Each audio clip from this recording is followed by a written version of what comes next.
Modi cabinet meeting में बड़ा फैसला, केदारनाथ और हेमकुंड साहिब रोपवे प्रोजेक्ट को केंद्र सरकार की मंजूरी।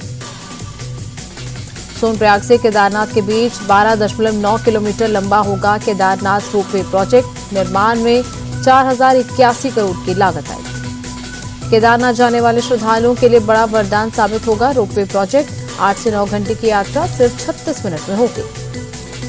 उत्तराखंड में गोविंद घाट से हेमकुंड साहिब के बीच 12.4 किलोमीटर लंबा रोपवे प्रोजेक्ट 2730 करोड़ की लागत आने का अनुमान। हेमकुंड साहिब जाने का रास्ता क्षतिग्रस्त, पहाड़ों से गिरे चट्टान की चपेट में आया अलकनंदा नदी पर बना पुल।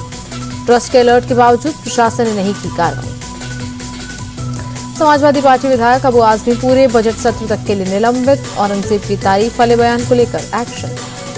निलंबन के खिलाफ कोर्ट का दरवाजा खटखटाएंगे अबू आजमी। बोले, मैंने कोई गलत बात नहीं की, किसी महापुरुष का अपमान नहीं किया।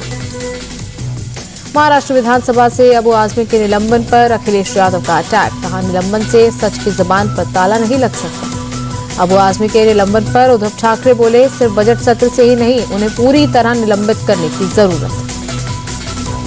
अबू आजमी के निलंबन पर महाराष्ट्र कांग्रेस के नेता नाना पटोले बोले, महापुरुषों के अपमान पर कार्रवाई होनी चाहिए, लेकिन सिर्फ जाति धर्म के आधार पर कार्रवाई न हो। आदित्य ठाकरे के बीजेपी की बी टीम कहने पर अबू आजमी बोले, वो खुद पहले बीजेपी की ए टीम में रहे हैं, जल्द ही फिर से ए टीम का हिस्सा होने वाले। महाराष्ट्र में औरंगजेब विवाद के बीच सीएम योगी का सपा पर बड़ा अटैक। बोले, सपा लोहिया के आदर्शों से हटी, अब बाप को कैद करने वाला औरंगजेब इनका आदर्श। योगी आदित्यनाथ बोले, अबू आजमी को यूपी भेज दो, हम इलाज कर देंगे। यूपी में ऐसे लोगों का उपचार करने में देरी नहीं लगती। सीएम योगी बोले, अबू आजमी को पार्टी से क्यों नहीं निकालती सपा, औरंगजेब को हीरो बताने वालों को यहां रहने का अधिकार। सीएम योगी के बयान पर अबू आजमी का पलटवार। इंडिया टीवी से बातचीत में कहा, लोकतंत्र का राज खत्म हो चुका है, वो जो चाहे कर ले। योगी के अबू आजमी का इलाज करने वाले बयान पर अखिलेश यादव का पलटवार। ट्वीट कर लिखा, जब अपनी कुर्सी हिले तब मन का आपा खोए, जो खुद बीमार है वो क्या दूसरों का इलाज करेगा। महाकुंभ को लेकर भी सपा पर बरसे सीएम योगी। यूपी विधान परिषद में बोले, कुछ लोग महाकुंभ को लेकर झूठे आरोप लगाते रहे, लेकिन हम अपनी जिम्मेदारी निभाते रहे। एनसीपी शरद गुट ने भी अबू आजमी के खिलाफ मोर्चा खोला। रोहित पवार बोले, अबू आजमी को महाराष्ट्र अध्यक्ष पद से हटाएं अखिलेश यादव।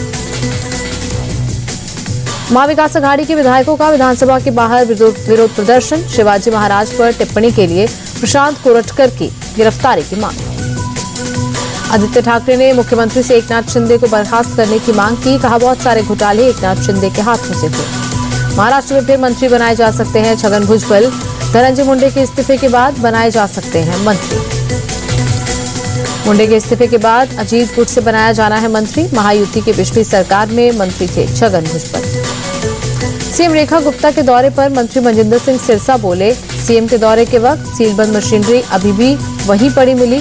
लोग कोविड में तड़प रहे थे और ऑक्सीजन कंसंट्रेटर वहीं पड़े मिले।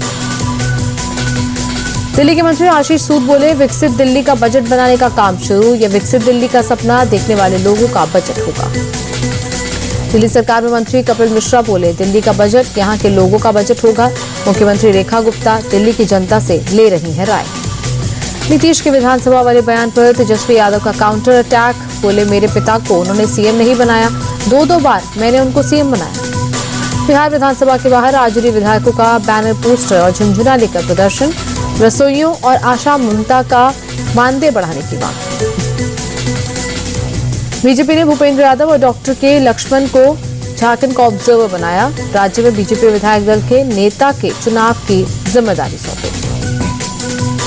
यूपी विधानसभा में पान मसाला खाने पर पूरी तरह से रोक। अब पान मसाला खाने पर जुर्माना लगेगा।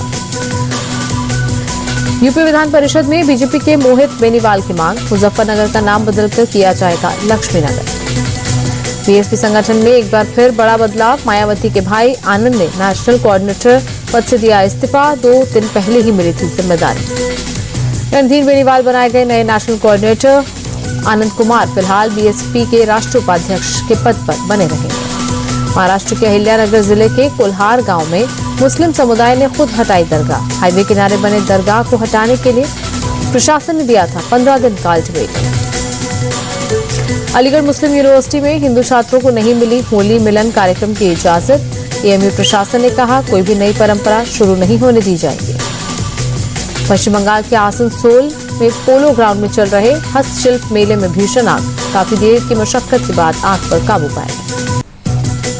हरियाणा के रोहतक में कांग्रेस वर्कर हिमानी नरपाल की हत्या का क्राइम सीन रिक्रिएट, आरोपी सचिन को हिमानी के घर लेकर गई पुलिस। दिल्ली पुलिस की क्राइम ब्रांच की बड़ी कामयाबी, पहचान बदलकर रह रही झारखंड की महिला नक्सली गिरफ्तार। यूपी के सीतापुर में 6 साल की मासूम की हत्या की गुत्थी सुलझी, नशे में पिता ने ही की थी बेटी की हत्या। मध्य प्रदेश की राजधानी भोपाल में गाड़ियों पर हूटर लगाने वालों की खैर नहीं, लाल पीली बत्ती लगाने वालों पर 5,000 रुपए तक का जुर्माना। गुजरात के पोरबंदर के फॉरेस्ट एरिया में भयंकर आग, कई किलोमीटर दूर तक दिख रही आग की लपटें। जम्मू कश्मीर के सोनमर्ग के सरबल इलाके में आया बर्फीला तूफान, पहाड़ से नीचे आती दिखाई दी हजारों टन बर्फ। 3 जुलाई से शुरू होगी अमरनाथ यात्रा, 9 अगस्त तक बाबा बर्फानी के दर्शन कर सकेंगे श्रद्धालु। शेयर बाजार की धमाकेदार वापसी, सेंसेक्स 740 अंक बढ़कर 73,730 पर बंद, निफ्टी भी 254 पॉइंट चढ़ा। आईसीसी की ताजा वनडे रैंकिंग में विराट कोहली को फायदा, 5वें से 4थे स्थान पर पहुंचे। ऑस्ट्रेलिया के खिलाफ 84 रनों की पारी खेलने पर फायदा हुआ। रोहित शर्मा 2 रैंकिंग के नुकसान के साथ 5वें नंबर पर, शुभमन गिल नंबर 1 पर बरकरार। आईसीसी की गेंदबाजी रैंकिंग में भी उठापटक, कुलदीप यादव को 3 स्थान का नुकसान, शमी 3 स्थान की छलांग के साथ 11वें नंबर पर पहुंचे। ऑलराउंडर्स की रैंकिंग में अक्षर पटेल को फायदा, 17 पायदान की छलांग के बाद 13वें पायदान पर पहुंचे। टॉप 10 ऑलराउंडर्स में रविंद्र जडेजा 9वें पायदान पर।